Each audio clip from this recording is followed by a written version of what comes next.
son vêtement dans le sang de l'agneau. Gratuitement,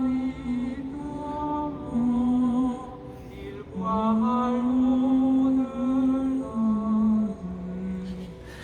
Agneau de Dieu, agneau vainqueur, prends pitié de nos pécheurs. Agneau de Dieu, agneau vainqueur, pitié de nos pécheurs. Bonjour à tous et à toutes, bienvenue à notre rendez-vous quotidien consacré à la méditation de la parole de Dieu, agneau vainqueur, prends pitié de nous, purifie-nous. La parole de Dieu est vérité, le Verbe s'est fait chair en Jésus. Installez-vous bien, c'est le temps consacré à la halte spirituelle pour la journée. Une page d'évangile encore pour aujourd'hui, Matthieu 18, verset 21 à Matthieu 19, verset 1er.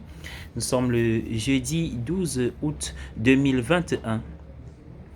Dans le livre de la Genèse, au chapitre 4, verset 24, il est écrit « Si Caïn est vengé 7 fois, Lamech l'est aussi 77 fois. » Jésus a retourné ce dictongue cruel dans tous les sens, en faisant une mesure du pardon plutôt qu'une mesure de vengeance. Il n'est pas clair si le nombre est 77 ou 70 fois 7. Mais cela n'a guère d'importance, puisqu'il ne s'agit pas de compter. Le pardon, dit-il, doit être au-delà du calcul. Les chiffres sont également hors norme dans le reste du passage. 10 000 talents équivaudraient à environ 275 000 années de salaire pour un travailleur moyen. Il est clair que le remboursement est impossible. Ce que nous voulons dire, c'est que nous avons une dette infinie envers Dieu et que nous ne pourrons jamais la rembourser par nous-mêmes. Nous pourrions imaginer le frère aîné de Luc au chapitre 15 pensant qu'il peut le faire tout seul, ou les pharisiens avec leur légalisme extrême essayant de se venger de Dieu. Mais Jésus exprime la grâce de Dieu. Le mot grâce signifie don. Si vous saviez le don de Dieu, c'est en Jean chapitre 4 verset 10, parlant de la Samaritaine au bord du puits. Si je n'ai jamais fait l'expérience de ce don, je ne peux pas y croire. Comment le pourrais-je si mon sens de Dieu est encore empêtré dans ce que Maître Eckhart appelle l'esprit de marchandage? Je ne pourrais pas entrer dans mon héritage, le don de Dieu. Je mesurerai tout selon mes propres critères. Je ferai le total de mes comptes au lieu de faire exploser les chiffres en absurdité comme le faisait Jésus.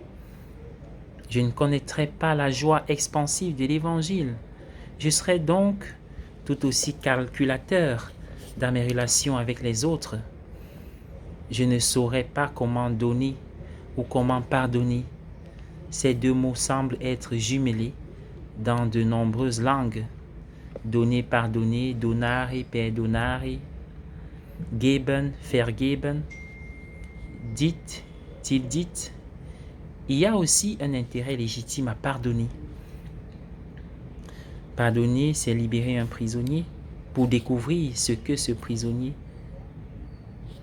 est, c'est-à-dire nous-mêmes. Si vous refusez de pardonner, vous vous rendez prisonnier du passé. Le passé est votre berceau, pas votre prison. Vous ne pouvez pas vous échapper à moitié de la prison. Vous devenez, vous, comme des prisonniers. Et pourtant, le pardon peut permettre d'y échapper. Cela signifie que vous devez pardonner 77 fois. Si tout le monde devait suivre la lex talionis, c'est-à-dire la loi du talion, œil pour œil, dent pour dent, bientôt, comme l'a dit Mahatma Gandhi, le monde entier, y compris nous-mêmes, serait aveugle et édenté. Nous ne devons pas non plus attendre des excuses. Cela rendrait à voler en prison tout le temps. Quelques mots du maître Zen qui dit, un spirituel, l'incapacité à saisir l'importance du pardon fait toujours partie de toute relation défaillante et constitue un facteur de nos angoisses, dépressions et maladies, de tous nos problèmes. Notre incapacité à connaître la joie est le reflet direct de notre incapacité à pardonner. Le non-pardon est enraciné dans notre habitude de penser de manière égocentrique. Lorsque nous croyons en de telles pensées, elles sont comme une goutte de poison dans notre verre d'eau. Nous nous reprochons souvent d'avoir une mauvaise mémoire, c'est-à-dire la faculté de se souvenir. Avoir une mauvaise mémoire, je veux dire la faculté de la mémoire, n'est pas toujours une mauvaise chose. Il y a de nombreuses situations où cela peut être une très bonne chose. Oui, bien-aimé dans le Seigneur, une mauvaise mémoire est une condition importante pour une vie spirituelle profonde. Si nous avons le don béni de l'oubli, ne nous critiquons pas pour cela. Une personne naturellement oublieuse ne peut pas garder longtemps rancune. Comme le roi Darius le savait, lorsqu'il a chargé un esclave de lui crier à l'oreille 3 fois par jour, « Sire, souvenez-vous des Athéniens ». Mais peut-on simplement choisir d'oublier? Non. En fait, plus on essaie d'oublier, mieux on se souvient. Mais il y a une différence entre le simple souvenir et le fait d'entretenir volontairement du ressentiment. Il y a, bien entendu, il y a des gens qui restent assis à la maison et qui soignent leur colère pour la garder au chaud.